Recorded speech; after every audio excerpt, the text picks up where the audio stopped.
This is the brand new HPI WR8 Nitro. It's time to get truly sickening.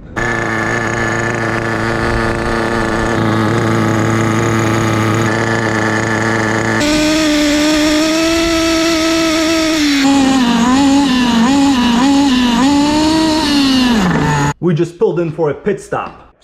Take those. HPI Racing, factory sealed. Oh man, that felt great. He was quick on stage 7, second fastest, but 18 seconds quicker than Oriel. Play it, Max, go one long slippy maybe, go 40 slow K right.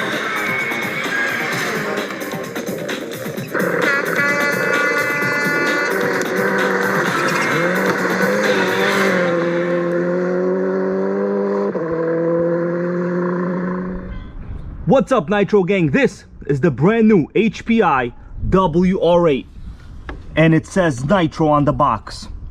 That's right, nothing like a brand new HPI Nitro. The break-in will be done according to the properly written HPI manual. We will do things by the book. That way we can guarantee the team of Richard Burns and Reed another win at the 2001 WRC World Rally Championship. That might be back in time, but you can't kill a Nitro, and the Nitro gang will never die.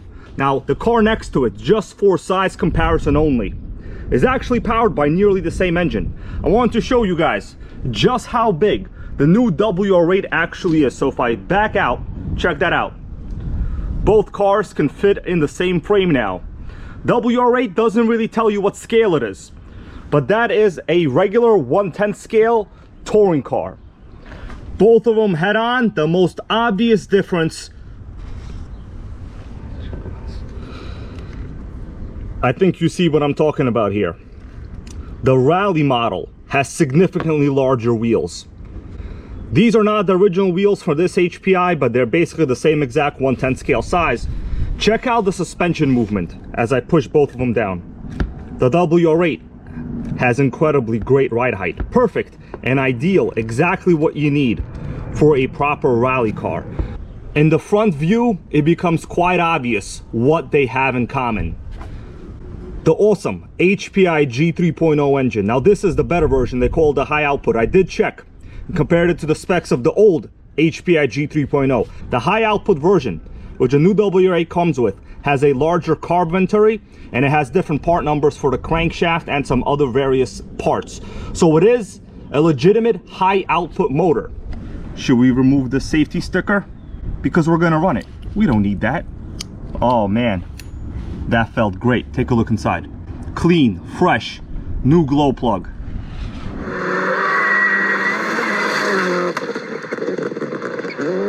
Let's do a quick chassis overview, highlight some of the main features. The HPI G3.0 engine, pull start, which is very convenient. We have sway bars on the rear suspension. I like that touch. And we also have sway bars on the front as well. We have aluminum shock towers, front and rear. The center does contain a center differential, which is very unique, unlike the regular Bullet series, which this car is based on. We also have a nice touch here, mud guards for the rear suspension. In the front you have side guards, very similar to the way 8-scale buggies are designed. They want you to get this thing dirty, guys, because guess what, it's a rally. Metal tuned pipe, probably a single chamber I think, but that does the job just fine. Convenient fuel tank, not a giant size, but for a .18 size engine, this should not be a problem. A lot of nice orange aluminum throughout the chassis. This is a good looking car. Very supple, smooth suspension. Man, this is gonna look really great. Look at that ride height as I go on the bottom here. A very adequate ride height. The simple chassis layout featuring direct four-wheel drive, dog bones throughout, should be quite easy to work on. By the way, we also have very nice hex hardware throughout the car. Bottom of the chassis, you could easily run a starter box. I can see the flywheel has good easy access right over there.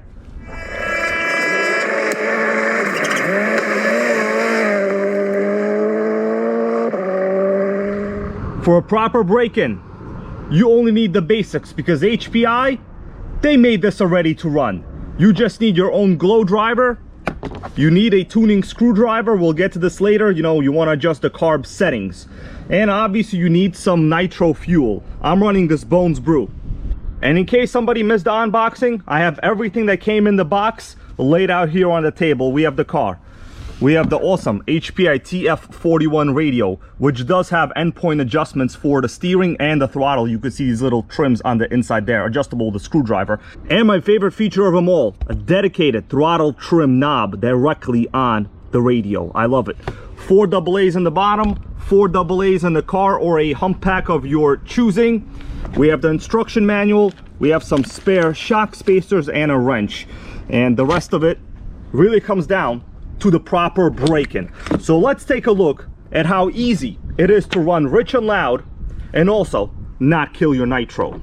Nice glossy HPI manual as well. Right, straight 40, right max in, slippy baby. 80, right max, 30 braking flat right, 40 slow flat left in, 40. Okay, so let's open it up to the braking instructions. Oh, what's that? Page 17. I'm gonna read this top portion right here. New engines need a break-in period of 4 tanks of fuel. If not, the engine could be damaged. So they're saying 4 tanks. Step number 1, 2 tanks. Here it says, after the engine starts, let it run with the wheels off the ground for 2 tanks of fuel. Well, that's easy. I got no problem with that. Now we're on to the instructions for tank number 3 and 4. Tank number 3 and 4, it says, after the first tank, drive the car in a circle at half throttle for 2 tanks of fuel. Well, that is very, very easy. So basically, the directions could not be easier. What really matters is sticking to the temperature range. So here are 3 thermometers. On the left, it's saying too hot, 250 degrees, too hot, not good. In the middle, it says okay, 230 degrees Fahrenheit. On the right, it says too cold, 190.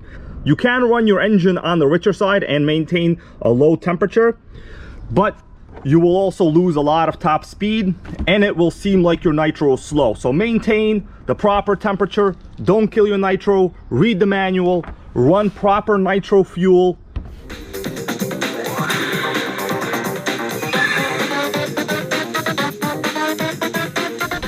There are a couple things you need to check before starting any car, and that is the radio system. Power the radio on, extend the antenna, remove the body, turn on the electronics in the car.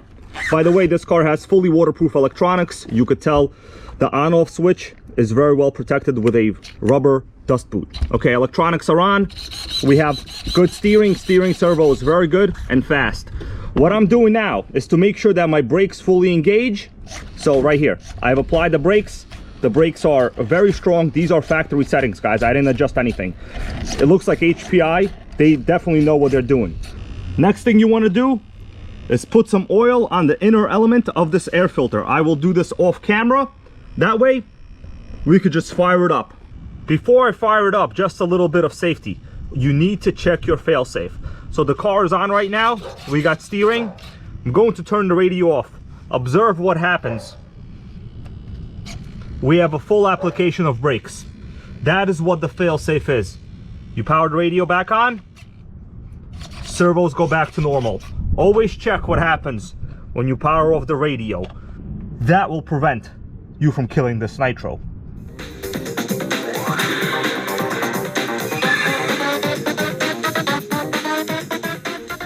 Time to fire it up. I'm going to preheat the engine with this heat gun.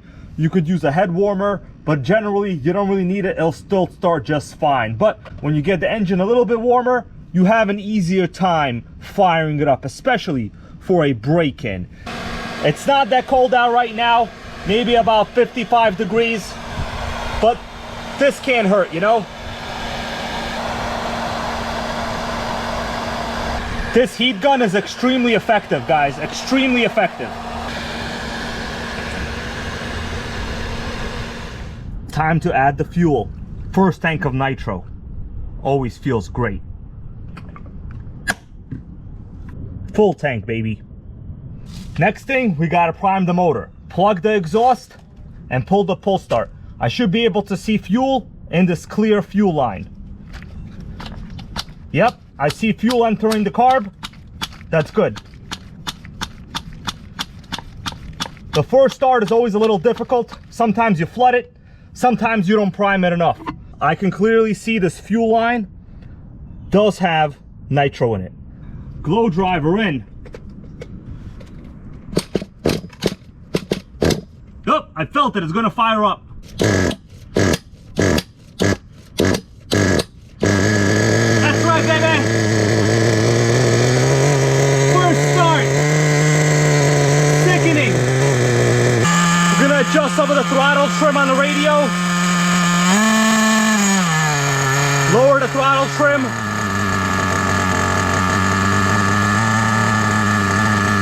Very good idle. Oh my God, look at that idle. You just can't kill it, guys. The lowest idle in the world right here. Beautiful. So the wheel spinning is normal. Obviously, once you put the car on the ground, right? It's not going to be rolling forward, as you can tell. Incredible idle. This is the factory tune, by the way. High-speed needle is flush with the valve itself. That's what they call factory tune. Sickening HPI. Oh my goodness. I love this thing already. HPI G3.0. High output in the WR8. All right, guys. I'm going to let it idle here for a tank of fuel. Then let it cool down and we will fire it up again.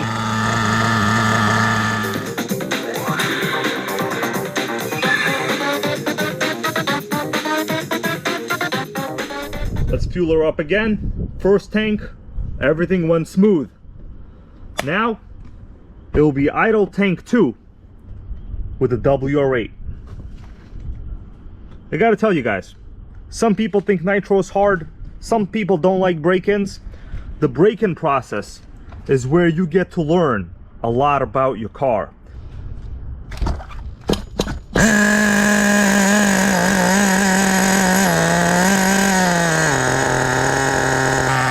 There it is, guys.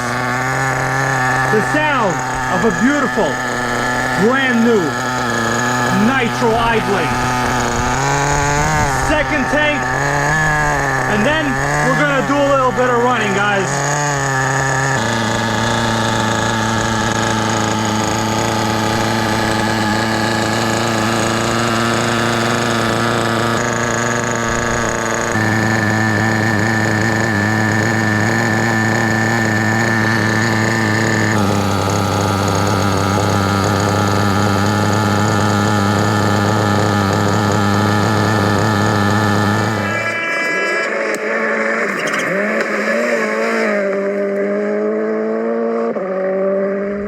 The first 2 tanks of fuel are done.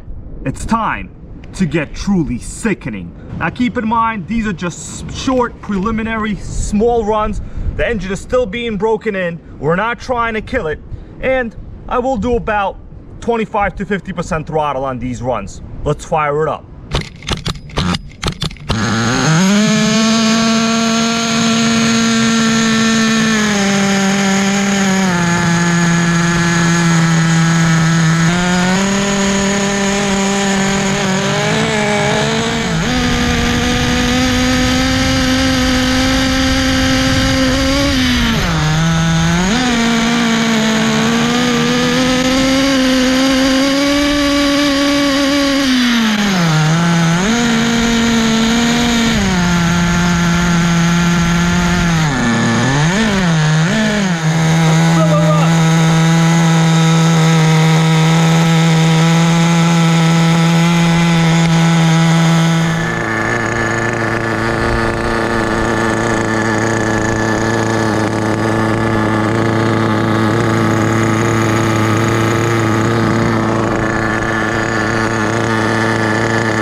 crew just came off from a hot race. We got the Nitro Gang pit crew out here. We just pulled in for a pit stop. To get the job done, we're gonna use some cleaning wipes. Take those. That's why you gotta get yourself a pit crew, guys. It's all about that pit crew. How else you think Richard Burns won those races? Left max, go one long slippy maybe, go 40 slow K right, tightens maybe, 60, easy left long, braking 30, straight 40 right max in slippy maybe, 80 right max, 30 braking flat right, 40 slow flat left in, 40, left is crest, braking 50, easy left, 10 K right, in, and medium right, to medium right, plus, 20, fast right and fast right, 30, medium left, 50 damp, K right, minus.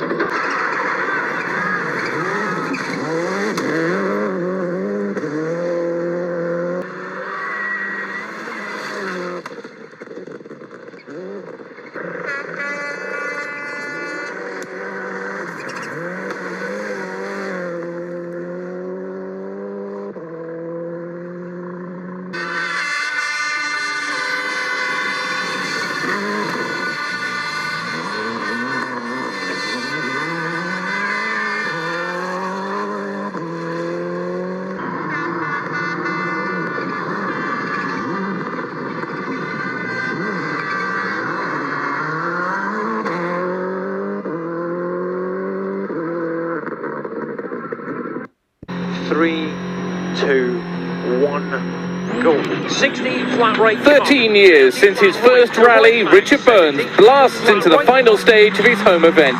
No chance to make it 4 wins from 4 in Britain, but that's a minor consideration when a place in history is at stake. Surprisingly, he was quick on stage 7, second fastest, but 18 seconds quicker than Oriel, who'd now dropped to 3rd. But in true world champion style, Burns cocks a wheel through the last corner of the last kilometre of the last rally of the season to win the 2001 World Rally Championship.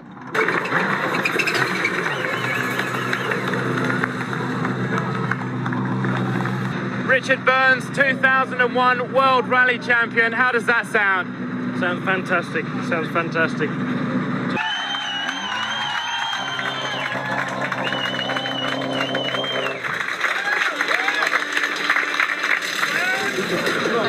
Never has there been such a thrilling climax to the year.